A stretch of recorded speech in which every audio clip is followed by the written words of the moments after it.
안녕하세요, 원영석입니다. 오늘도 원영석의 진실정치 애청해주셔서 감사합니다. 후원해주신 여러분께도 감사의 말씀 드리고요. 자, 도널드 트럼프가 연방 하원의장이 될 수 있을까요? 그래서 완전히 가능성을 배제하지는 않겠다는 그런 모습입니다. 트럼프가. 사상 첫 하원의장 해임 사태 이후 혼란에 빠진 공화당 내부에서 공백 상태인 의회 지도부를 메울 대안으로 누가 거론되고 있느냐. 도널드 트럼프 전 대통령 이름이 나오고 있습니다. 트럼프도 일각에서 자신에게 하원의장을 권하는 요구가 있다는 사실을 공개적으로 거론을 했는데요. 가능성 완전히 배제하지 않겠다 이렇게 얘기를 해서 진짜 되는 거 아니야? 예. 그동안 트럼프가 연방 하원의장 되기를 바랬던 사람이 많았습니다. 예. 뭐 여기저기 이제 조사도 할 수 있거든요. 하원의장 직권으로. 뭐 트럼프 입장에서는 당연히 민주당 트럼프 러시아 내통 스캔들 조작에 가담한 뭐 오바마 바이든 이런 사람들 조사하고 싶어 하지 않겠습니까? 뭐 제임스 코미, 앤디 머케이, 피터 스트록, 리사 페이지 이런 사람들. 자, 하원의원 신분도 아닌 트럼프가 하원의장 후보로 거론되는 것은 미국 헌법의 하원의장을 하원 원내 인사가 맡아야 한다는 명시적 규정이 없다는 데 기반을 두고 있습니다. 트럼프는 측근을 인용해서 이렇게 얘기를 했어요. 케빈 머카르티 전 하원의장 해임 직후 공화당 하원의원들이 트럼프에게 임시의장직을 맡아달라고 요청해 오고 있다고요. 트럼프도 뉴욕에서 취재진과 만나서 이렇게 얘기를 했습니다. 많은 사람이 나에게 하원의장을 맡아달라고 전화하고 있다. 내가 할 수 있는 말은 미국과 공화당, 국민을 위해 무엇이든 최선의 선택을 할 것이다. 이렇게 얘기를 했습니다. 자, 하원의장 후보로까지 거론되는 자신의 정치적 영향력을 과시한 셈입니다. 예, 트럼프 이대로면 내년 당선 가능성이 굉장히 높다고 보는데 장난질만 없다면 우편 투표를 어떻게 해결하냐. 그리고 개표 중단만 없다면. 그렇죠. 그게 가장 걱정되는 일입니다. 예. 넘버원은 우편 투표. 두 번째는 개표 중단. 개표 중단이 사실 더 위험 신호죠. 둘 다 문제.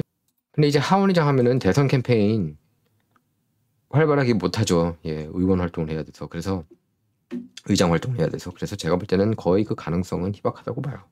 본인은 뭐 고려하겠다는 식으로 나왔는지 모르겠지만.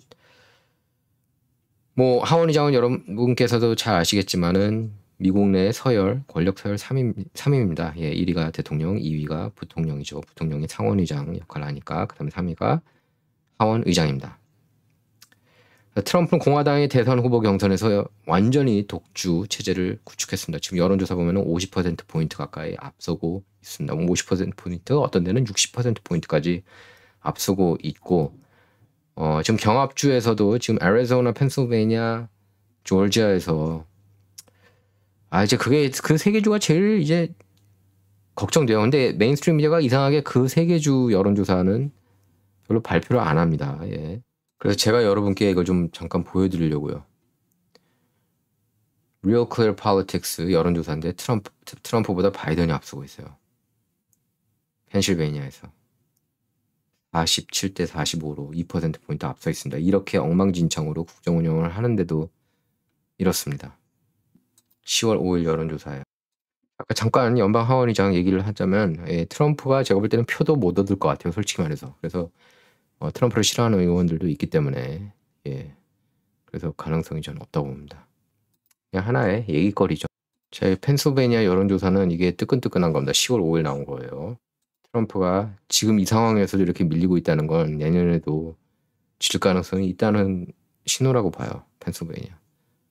여러분께서 듣기 싫어할 수 있겠지만 펜실베이니아 왠지 빨갛게 될 것 같지 않지 않습니까, 여러분? 모르게. 제가 너무 부정적으로 보나요? 근데 10월 4일에는 이렇게 앞서고 있는 것으로 나왔습니다. 퀴니피악에서 트럼프가 2%포인트. 자, 그리고 제가 연방 하원 의원 435명 중에 가장 좋아하고 존경하는 의원 짐 조던 의원이 하원의장 출마하겠다고 발표를 했어요. 이분이 꼭 됐으면 합니다. 짐 조던은 지난 선거에서는 케빈 맥카티한테 밀렸죠. 연방 하원의장직 놓고. 자, 다음 뉴스인데요. 이거 황당한 얘기입니다. 스위스 기자가 다른 기자를 두고, 그러니까 기자를 뚱뚱한 레즈비언이라고 부른 스위스 작가가 60일 징역형을 선고받았다고 합니다. 여기에 대해서 성소수자 단체는 그 결정에 박수를 보냈다고 그러고요. 참. 자, 그리고 캐리 레이크가 연방 상원의원 후보로 출마한다고 합니다. 애리조나에서 주지사 선거에서 졌죠. 뭐 마리코파 카운티 뭐 개표 문제 많았다고. 하지만 어쨌든 졌고, 예, 이번에 연방 상원 도전했지만 모르겠습니다. 애리조나 어떻게 보면은 민주당 쪽으로 완전히 넘어간 것 같기도 하고 내년은 봐야겠어요. 자, LGBTQ 얘기가 나와서 그러는데 보면은 넷플릭스하고 디즈니가 LGBTQ 컨텐츠가 가장 많았다고 그런다. 작년에. 놀랍지가 않습니다. 예. 보이콧하고 싶어요. 넷플릭스, 디즈니. 특히 디즈니는 자녀들을 위한 그런 스트리밍 서비스 아닙니까?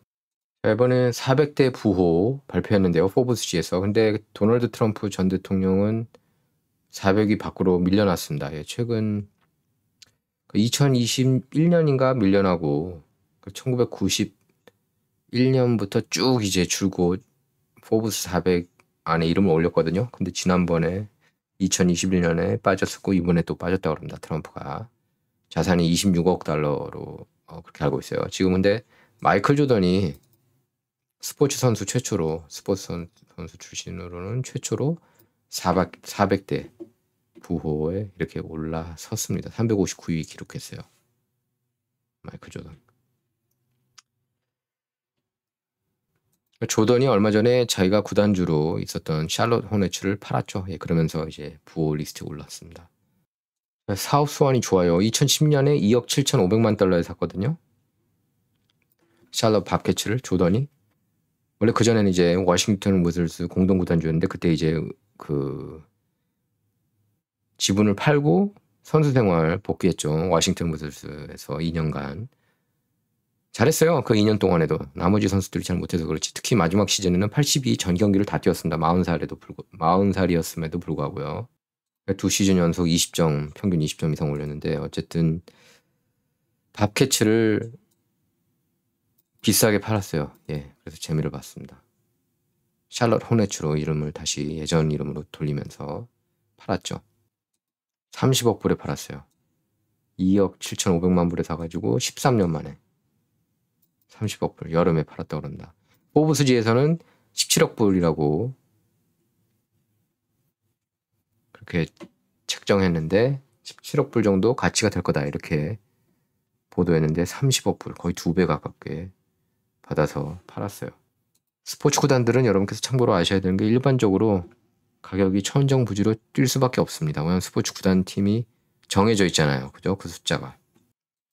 나이키에서는 에어 조던 1984년부터 팔았죠. 근데 지금까지 51억 부 매출을 올렸다고 합니다. 나이키 전체 판매의 11%에 달해요.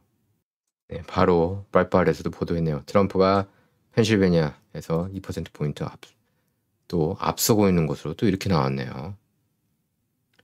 엎치락뒤치락 하는 것 같습니다. 예, 지금 여론조사 보면 제가 좀 전에 보여드린 것에서는 바이든이 앞선 걸로 나오는데 이 여론조사에서 퀴니피악인 것 같습니다. 예, 퀴니피악 대학에서는 2%포인트 트럼프가 앞서고 있는 것으로 나타났습니다. 자, 그리고 바이든이 이제 갑자기 장벽을 올리겠다고 그런다. 예, 트럼프 간판 공약을 자기가 지키겠다는 거예요. 백악관 입성한 이후 지금 700만 가까이 들어갔거든요. 불체자. 목표 달성하니까 이렇게 장벽을 다시 세우겠다는 겁니다. 어떻게 생각하십니까? 예, 여러분 생각을 댓글로 달아주시기 바랍니다. 자, 진정은 좌와 우를 말하는 시간이 아닙니다. 옳고 그름만 논하는 시간입니다. Not about left or right, all about right or wrong. 감사합니다.